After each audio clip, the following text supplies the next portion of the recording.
Всем привет, вы на канале Польза.нет, меня зовут Саня, и здесь только быстрые обзоры и долгие стримы. Этот Samsung M12 сходу записывает вход на себя же. То есть вы сейчас слышите его микрофон, и вы видите с него картинку. Специально я нахожусь у дороги, слякоть, максимальное количество ветра, звуков посторонних, плюс еще и стройка. В общем, полный цвет, блеск, красота для того, чтобы вы ощутили всю глубину глубин. 9500 мне он обошелся, я ему рад. Сразу спойлер, это очень странно для меня и Samsung, но это первый смартфон, кроме S21, про который я готов прыгать, хлопать в ладоши и, как вы говорите, вести себя как дирижер в самом начале, но от радости, а не от грусти. И сразу хочу сказать, что данный смартфон лучше, чем всякие Redmi 9A, учитывая опять же прошивку. Хотя в каких-то моментах он тормозит больше. В каких-то моментах у него хуже намного данные по тротлинг тестам, данные Antutu, но это все мелочи жизни, сформулирую так. Много будет примеров съемки, которые вам не нужны, потому что это априори мыльница. Это очень дешевый смартфон. Наверное, из разряда того, что мне понравилось, как он выглядит, я скажу только сейчас в начале, и в тексте буду говорить изредка.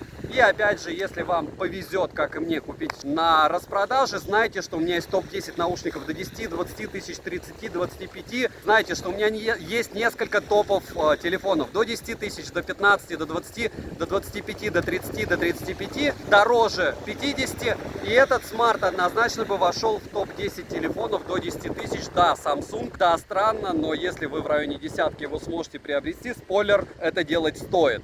Как бюджетник он вот такой, поэтому смотрим. Это Samsung M12, A12, A22, M22, A32, M52 и скоро будет A52 уже на канале. Я промучил их все, ничего не меняется, убогая коробка, убогая подача. Но это все не критично. Почему? Потому что я и так об этом знал. Что я имею? Я имею гарантийную какую-то штуку, разумеется, зарядку, Type-C-шный кабель, плюс карме за 9600 более чем. Разумеется, скрепку, на которой они сэкономили, максимально тоненькая, довольно неплохой, мне нравится лично. И по тактильным ощущениям, и по внешке. Сразу сходу минусы. Нет защитной пленки и никакого чехла, хотя это лоу-кост, могли бы и положить. Но опять же, Samsung не могли бы.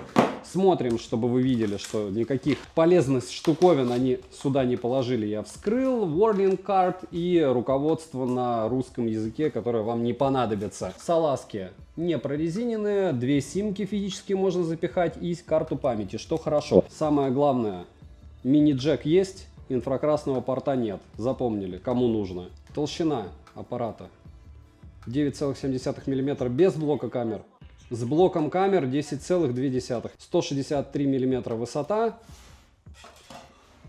75, почти 76 мм ширина. Вес бодрый, 214 граммов, это даже больше, чем у айфона. Первые эмоции мне нравятся. Мне нравится, наверное, в первую очередь, потому что он мне обошелся в ценник, за который я его на Авито же смогу перепродать. Вот. И не нравится он мне заочно, потому что уже я пытаюсь его бедный подключить к Wi-Fi, это уже боль. Все эти смарты, чтобы вы понимали, до 25 тысяч рублей, которые я покупал у Samsung, спойлер сразу, безумно тормозят. То есть даже чтобы их обновить, чтобы установить все программы, нужно минимум 3 часа на Wi-Fi 6, даже если они его поддерживают. Я не знаю, что с этими смартфонами. И каждый раз при обновлении, хочу отметить, это дело начинает глючить еще больше. Но, возможно, конкретно эта модель будет другой. Смотрим. Розыгрыши море. Читаем описание, какие сейчас актуальны. Постоянно это 5 Mi Band 6 серии. Напоминаю, разыгрывается за лайк, подписку и комментарий к любому видео. Ежемесячно 30 числа приходите на стримы, разыграем на канале Польза.нет Live. Помимо этого, розыгрыш идет Apple Watch 7 и еще много всего, включая топовые мифовские наушники. А сегодня я расскажу вам о смартфоне Samsung Galaxy M12. Полетели. Поставляется данный девайс в трех вариантах цвета корпуса: черный, синий и зеленый. Материал корпуса пластик,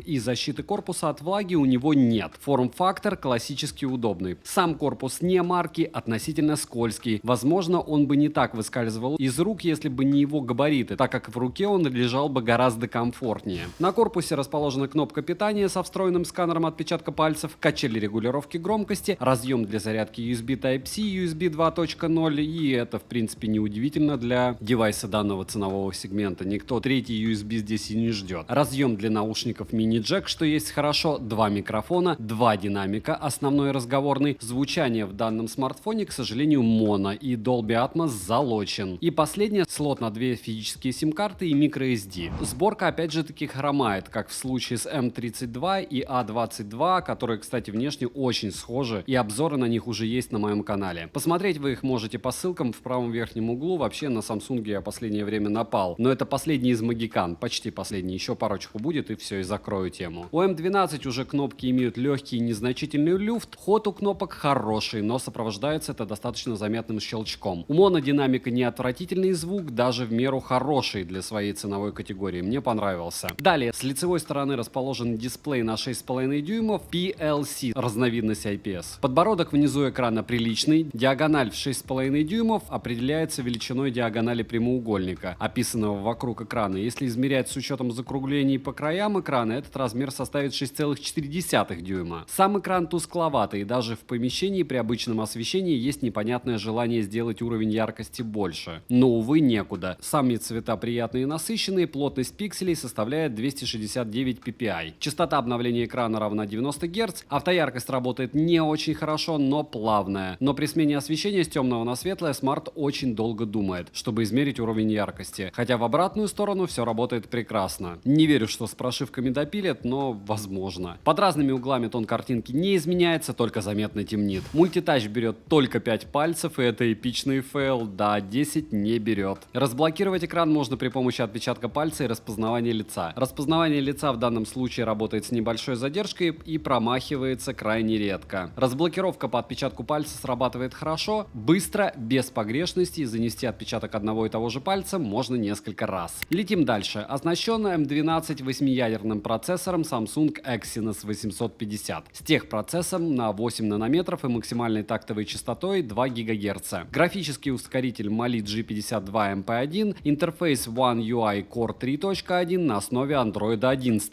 При перемещении по меню и в настройках прямо из коробки телефон подвисает. В принципе, как все у Samsung, дешевле 40 тысяч рублей. Из коробки Smart поддерживает работу сервисов и приложений Google, что неудивительно. Также на борту многоуровневая система безопасности Samsung Knox, которая, возможно, и правда хороша, так как ее все хвалят. OZU LPDDR4X доступна на выбор 3 или 4 гигабайта. Внутренняя память eMMC и на выбор доступна 32 или 64 гигабайта. И вот это вот тип памяти, это эпичный файл, как вы знаете, всегда. Поэтому телефон подтормаживает. Расширить эту память можно SD-картой до 1 терабайта. К сожалению, Smart поддерживает только Wi-Fi 4 версии, а это означает только 2,4 ГГц. Поддержки 5G сетей, разумеется, нет, и нет поддержки eSIM, что тоже неудивительно. Тесты интернет-соединения в разы хуже, чем у подобных же девайсов, хотя бенды 7 и 20 на борту. Радует, что сразу из коробки есть запись звонков, а вот полноценного датчика приближения нет. На нем решили сэкономить. Вибро неплохое, но когда телефон лежит на столе, вряд ли услышите, что вам кто-то звонит. И настроить ползунком уровень тактильной отдачи можно только для касаний. Летим дальше. Bluetooth версии 5.0 не последний, но нормальный. FM-радио на борту. NFC поддерживается и предустановлен в данном случае только MirPay, хотя можно и Google Pay установить. Система навигации включает в себя GPS GLONASS, Beidou, Galileo. GPS-тест на холодную показывает точность 3 метра в городе среди высоток. Тип аккумулятора литий-ионный, его емкость равна 5000 мАч. В PC-марке выдал он первый раз 9 часов 19 минут, во второй 10 часов 7 минут, и осталось еще 20%. При этом тест я проводил на 90 Гц и максимальной яркости экрана. Заряжается он с 0 до 60% 1 час 16 минут, а полный цикл зарядки занимает 2 часа 5 минут. Поддержки беспроводной зарядки, разумеется, нет. За час игры в Genshin Impact улетает 20% при максимальной яркости экрана 90 Гц. Боль доставляет только загрузка игры. Но мы помним разрешение экрана. Неудивительно, что она здесь не совсем дико лагает на минималках. За все время Smart яркость не понижал, но ощутимо нагрелся уже в первые 10 минут. По тестам тротлинг тест прошел неплохо. 113 гипсов минимально, максимально 142 и в среднем 132 гипса на 100 головках при 30 минутах. В бенчмарке выдал в сингл-коре 182, в мультикоре 971, в 3D-марке показал Wildlife Extreme Stress Test 121, Wildlife 427, Wildlife Extreme 118, Wildlife Stress Test 432, Slingshot Extreme 857 и Slingshot 1259. В Antutu уже выдал Super скромные 150 тысяч попугаев, а в Storage-тесте 13 тысяч. Результаты стресс-теста вы видите на экране, они такие же неизменные, как у А22 и у М32. Основной блок камер с тыльной стороны состоит из 4 камер. Основная на 48 мегапикселей, макро на 2, ультраширик на 5 с углом обзора в 123 градуса и камера с датчиком глубины на 2 мегапикселя. Запись видео доступна максимум в разрешении 1080p 30 fps, оптической стабилизации, разумеется, нет. Фронтальная камера на 8 мегапикселей с эффектом боке расположена по центру верхней части экрана, имеет максимальное разрешение для съемки видео 1080p 30 fps. Примеры вы сейчас увидите.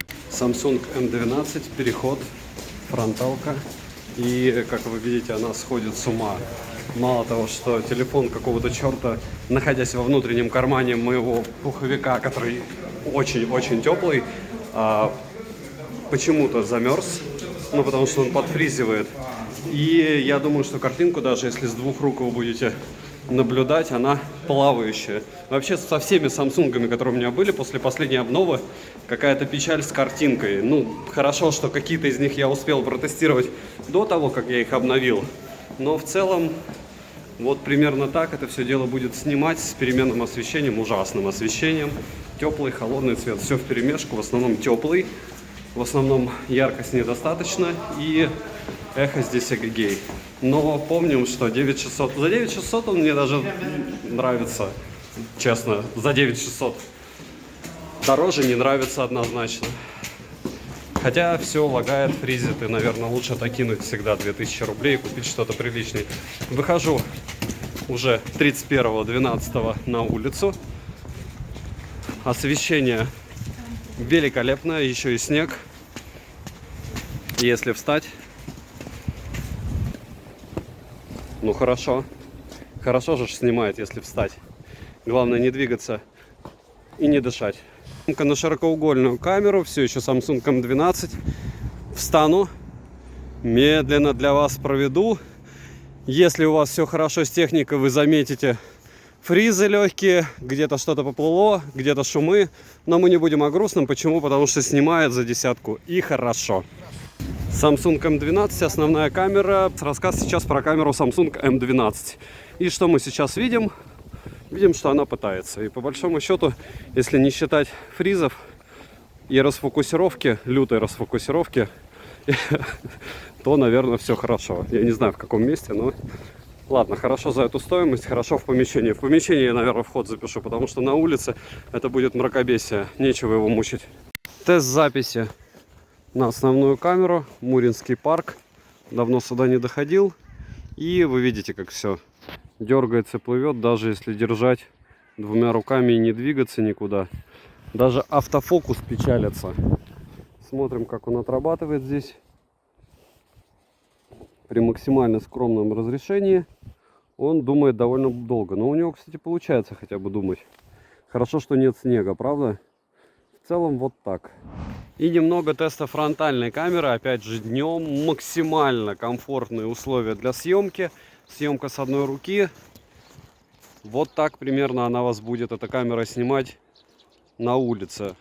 Ну, если смотреть на телевизоре, мыло мыльное. Если смотреть же на телефоне, мне кажется, что здесь даже кадров конкретно не хватает. Но это, опять же, у меня такое ощущение.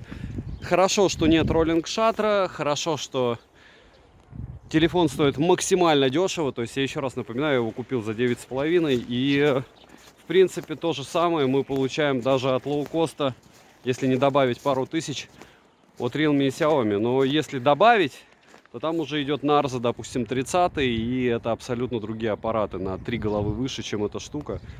Но не по камере. По камере у Realme беда везде, даже во флагманах. Samsung Galaxy M12, очередной Samsung, фронталка. И сейчас вы видите, как он снимает в вечернее время.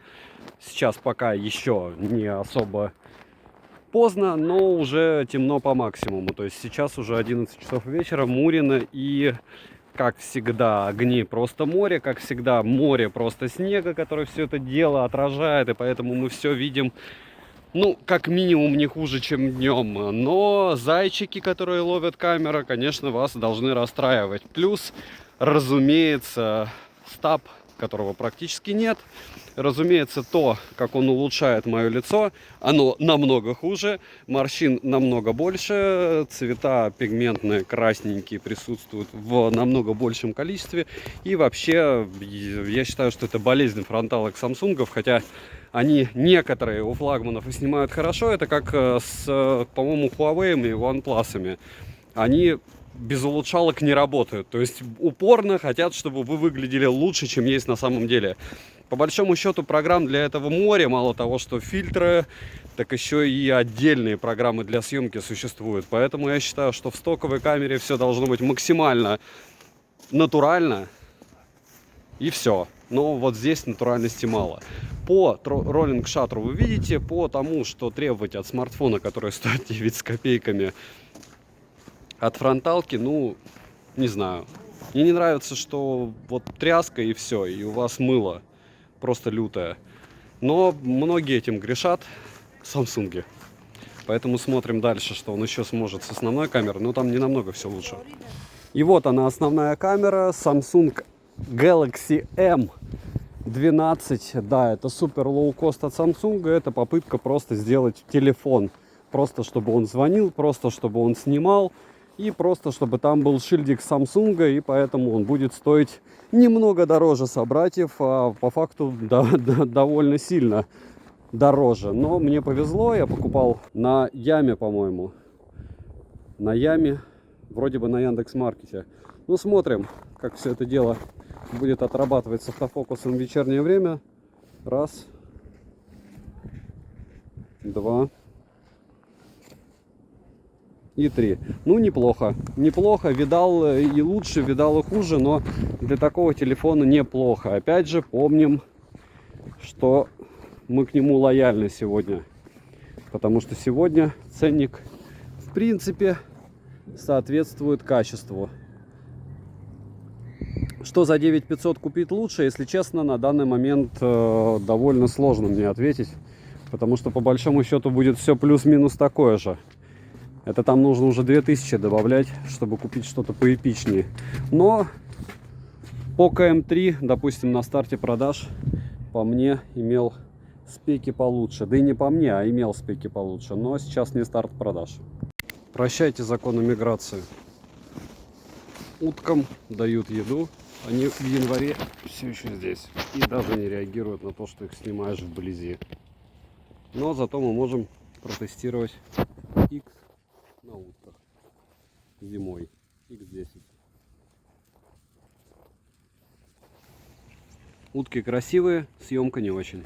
Минусы: нет ЭК-порта прямо из коробки, интерфейс лагает, звучание моно, нет защиты от влаги, даже минимальный Wi-Fi только 2,4 ГГц, мобильную сеть ловит не всегда хорошо, автояркость тормозит при смене освещения, сборка хромает. Я бы однозначно взял какой-нибудь Realme 8i или что-то подобное. Опять же, посмотрите на канале, на сейлах оно стоит примерно так же. Смартфон, в принципе, этот, по ссылке в описании к видео, стоит $174. Покупал же я его за 128, возможно, когда вы посмотрите. Если кликните, будет примерно так же. Но опять же, по-моему, я его покупал не на Али. Если промокоды посмотрите в моем телеграм-канале, также по ссылке в прикрепленном комментарии, вдруг на момент вашего просмотра появятся скидки, я туда обязательно скину промики. Но помним, что 5 пальцев это, конечно, эпичный фейл. Резюмирую: цена, бюджеты. За эту стоимость мы имеем возможность звонить, привлекательный дизайн, неплохие материалы корпуса, емкий аккумулятор, большой экран. Камеру, возможно, пофиксят с обновлениями, но в этом я очень сомневаюсь. Хотелось бы сказать, что устройство стоит своих денег, но если брать его в пределах $120-130, максимум 135. Девайсу, как и его прототипам в виде A22 M32, скромное да, и опять же от владельцев, кто умудрился до десятки его приобрести и не хочет смотреть в сторону китайцев. Ближе ему Корея. Подписываемся с колоколом, ставим лайк за труды, пишем в комментариях, на что еще сделать обзор, подписываемся на телеграм-канал взаимопомощи, нас там больше 6000 человек, и телеграм-канал скидок, там нас больше 35 тысяч человек. К слову, я купил iQOO Z9 Pro, за космические деньги не советую, и приобрел также для обзора полную линейку Realme GT2 и GT2 Pro. Так что ждите, скоро будет и обзор, и прожарка этих интересных новых китайцев. Спасибо за просмотр, добра и удачи вам, дорогие друзья!